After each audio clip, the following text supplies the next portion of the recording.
What's going on, guys, and welcome back to the channel. In today's video, we're back working on the LT1000 build, but someone may or may not have gotten ahead of themselves and went ahead and did about 75% of the work and decided to just now pick up the camera. So let's see what had happened was and what didn't happen was. So let's get into it. So, last video, I remember talking about doing a handbrake, which I wanted to, but at the same time, I couldn't really find one that I wanted. And they had that one on sale at Go Power Sports, and I really liked it because it's a hydraulic setup. I wanted to have hydraulic brakes on this build. So, I ended up saying screw it, and it was going to be easier to do it this way than it was the other way. Plus, I'm already used to having a foot brake anyway, so it just works out. I did the master cylinder. Yeah, master cylinder. I was thinking about brake booster. Anyhow, got the master cylinder over there. As the reservoir is right there inside the hood, mounted to the dash. Got my hard line routed through the frame going this direction, and if you look, I've got sprockets, I've got brake discs, and look at that caliper.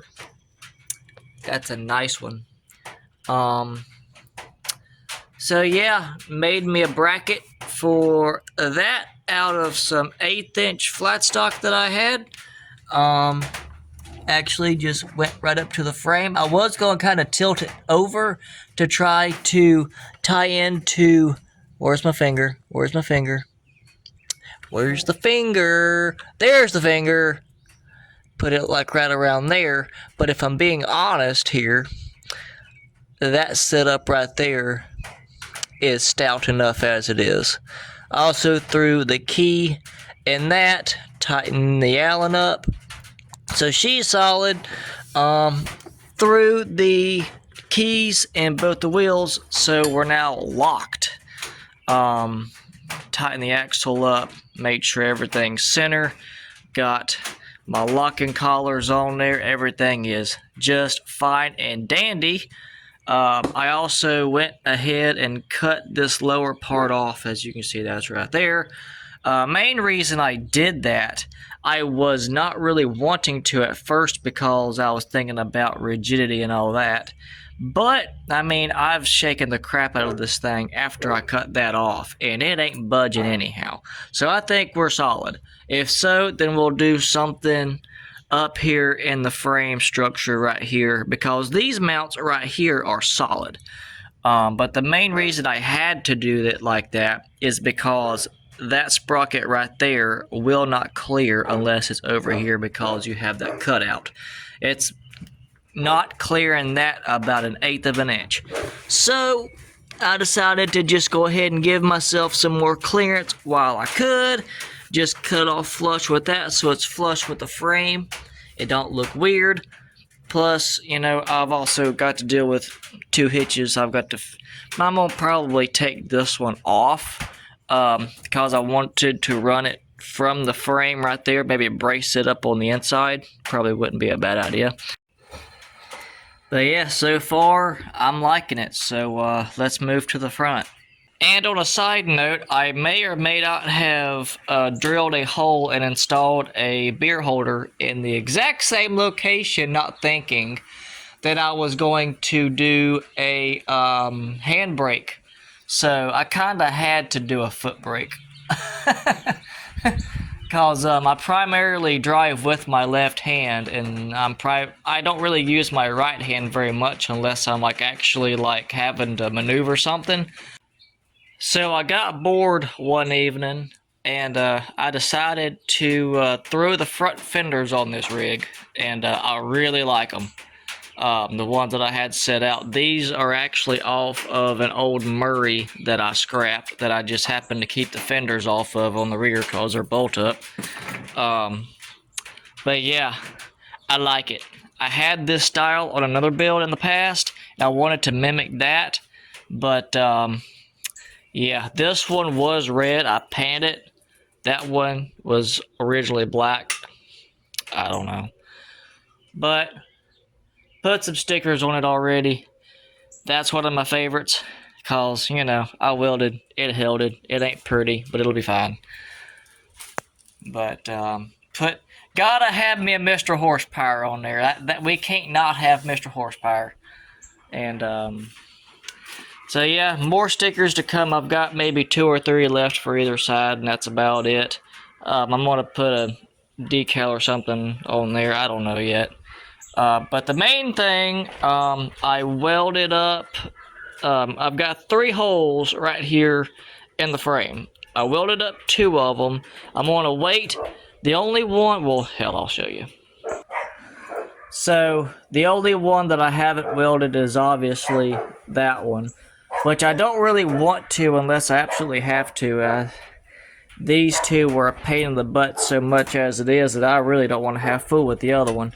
Not cutting the metal was not hard at all. It was just welding, because I run into the same damn issue that I have every time I weld. It's not the welder, it's the power source. You know, I run thinner wire. I put .30 wire in the welder, which is a thinner wire than a .35 on a flux core. So that's what I'm running. I'm running an 80 amp flux core welder. And it's really good for what it is. It really is. Surprising, but it is. Sometimes, I don't know, it's temperamental. Sometimes it'll freaking burn through 1/4 inch like it's nothing. Sometimes it won't do anything. It just depends on how hot I can get it and how much I can penetrate the metal. But I really just need to get me a generator to run it off of, because that's exactly what happens. As soon as the weld itself, as soon as it gets hot and it starts really doing what it's supposed to, the breaker trips. And we're not going to mention the fact that I'm running it off of a God knows how long extension cord on a 110 breaker. We won't mention that. It's fine. But it is what it is for right now. That's primary why. I can run a really good bead. It just depends on the metal. But sometimes it fights me. Sometimes it loves me. But either way, got that done. If I gotta weld that hole up, it is what it is. But gonna try not to. I've got to get the power plant in this thing already. I've got it. I've just got to get it pulled. It's in another project.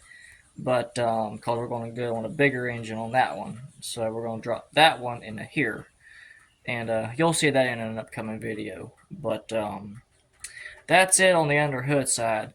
But let's get this rig flipped around, and we're going to start working on the front bumper. Alright, so it's been a few days. Went and got that piece of sheet metal cut out. Ended up going 8 inches by 13, which ties it in pretty good. I went ahead and mounted the winch on it. I haven't tightened up all the bolts yet, but got everything kind of squared away. I actually had a piece of scrap and was able to tie in the fair lead into there. Like I said, all this is mocked up still, so ain't nothing tight, but you get the point. All that's just fine and dandy. Look up underneath there a little bit. I went ahead and drilled some of my holes because I have figured out what I wanted to do with like the bumper. I was going to do like a stinger style that comes up here, but I honestly am going against that idea because I really like the push bar that I have on the Sears or on Mutt. So I think I'm going to kind of do a bigger push bar on this thing. So that's going to be that. I do believe I'm going to take these bolts out now. I'm going to go ahead and paint this so it doesn't flash rust like it's already started to a little bit. But I'm going to do that. I'm going to go ahead and hit the sides of supports and all that, and get her done like that, so everything can actually be painted for once, cause after I get done with the front end, I don't plan on touching it anytime soon. So let's go ahead and get that done. While all that's setting up drying, we got Little Red in the shop. It actually got some brand new tires last night. So be curious, I've wanted these tires for a long time. I went from an 18 to a 19, so about a ½ inch difference on tallness, I guess you could say. But I've wanted to run these tires for a long time on this one, and finally got them, so can't wait to try them out. From what I've seen them on, it's a really good tire. So heck yeah.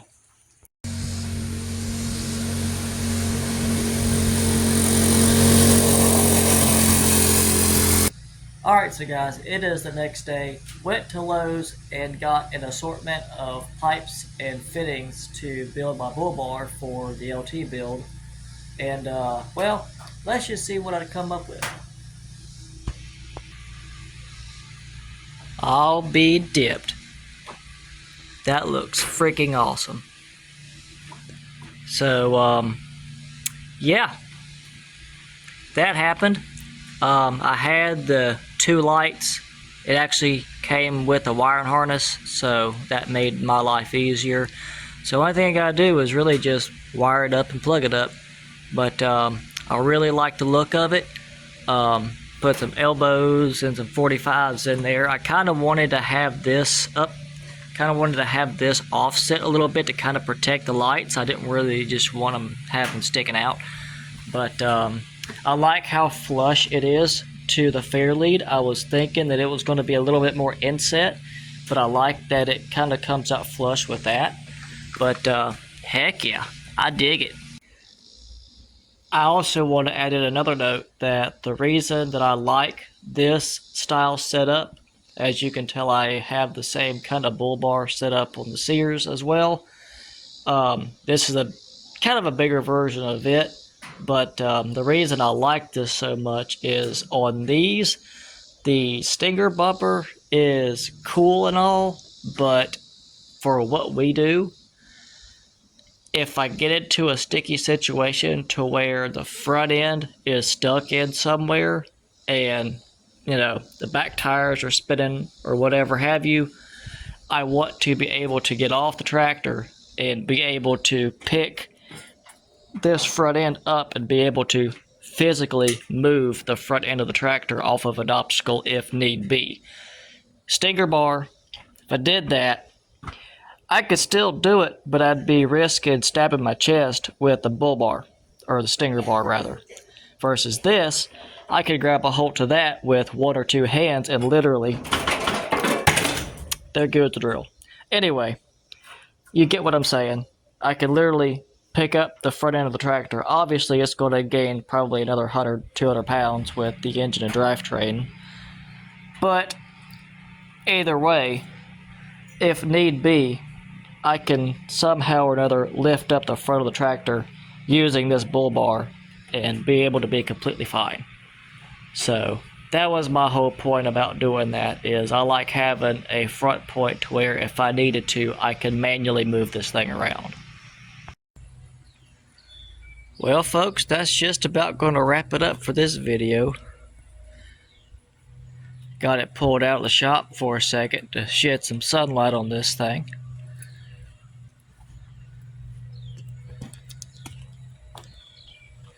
I've already got the chain and the master link. I went to Tractor Supply. They had 41, was after 420 chain, but 441 is a close second. Literally the only difference between 41 and 420 is the rollers in the chain are a little bit beefier than what would be on a 41, but just to get this thing rolling, it'll be fine.